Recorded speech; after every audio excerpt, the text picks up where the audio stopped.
I've shared this before on the show. One of my biggest fears, I think a lot of people, it's one of your biggest fears, is being stranded in the water in the middle of the ocean. Because, well, generally you die in that circumstance, I think, and it's terrifying.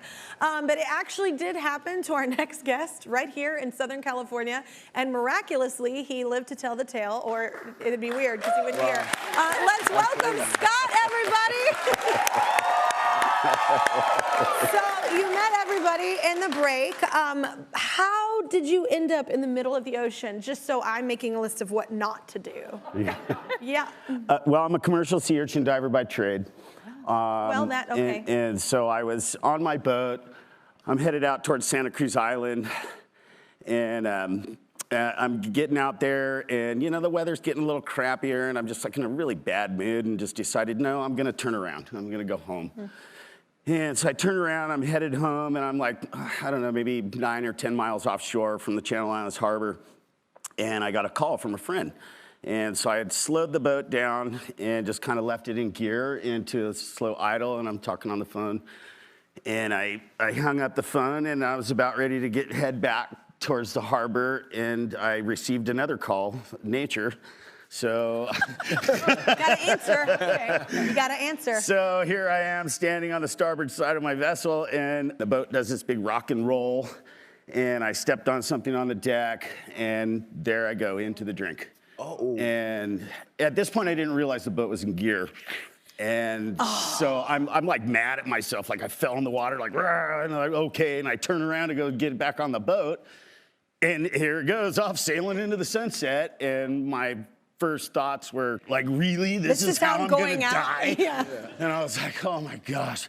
And then, you know, long story short, it's like, okay, make a plan. What is happening? Is there any boats around? Nope, no boats. Land is too far, the island's too far, and there's the oil derrick. It's the closest thing to me. And I'm like, you know, as cliche as it sounds, it's do or die. Like, I gotta swim to that thing. So the sun goes down, it's pitch black, there's no moon that night. My gosh. And you know, I mean, you could imagine all the crazy thoughts that went through my head, you know, the isolation, the just sharks. like the sharks. See, well, I'm not thinking of that. You're not? I'm thinking like I don't want to die. I just gotta keep swimming. Right. You know? Yeah, and sharks kill you this time, so like die is an option. That's the first thought. Yeah. Oh my God. I mean, I guess you're in the water all the time, so maybe you're not as fearful. I'm very comfortable in the ocean. It's you know, it's my office. You know. Yeah. That's good. So wait, how long did it take you to swim to the oil derrick?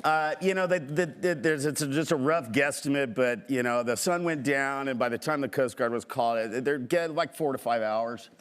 And I'm just wearing nothing but a T-shirt and a pair of shorts. And it's cold. And yes, the water is cold. And, you know, I've never been really super religious in my life. But I looked up at the sky, and I cry every time.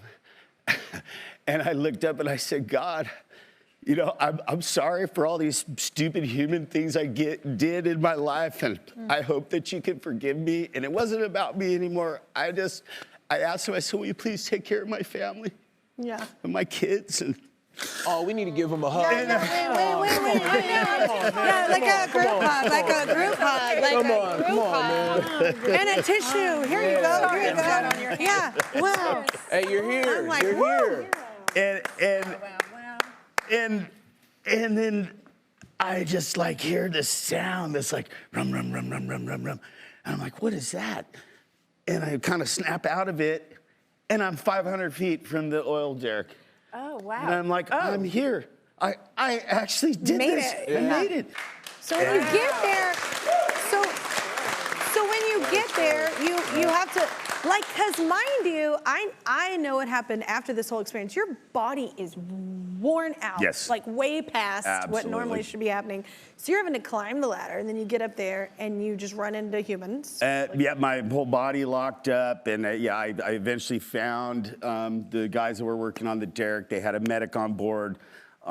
They put me in a warm shower, gave me some coffee, called the Coast Guard, and got that whole ball rolling. The Coast Guard brought me back from their rescue boat to Channel Islands Harbor. They had an ambulance waiting. They took me to St. John's Hospital, and I was obviously extremely hypothermic. My internal body temperature was 96 degrees after I got out of the shower. So they, did an IV and all that and did their hospital thing.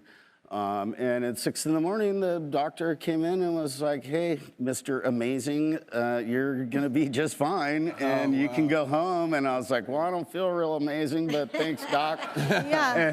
But he was probably so shocked because of how cold it was. Oh, Your muscles nurses must were have been- coming in and yeah. they're like, "Ooh, you're that guy, huh?"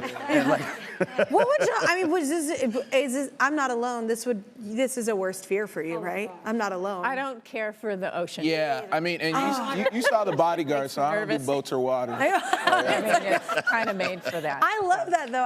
Thank you so much for sharing your story. Thank I'm you for so glad you having me. survived. Wow.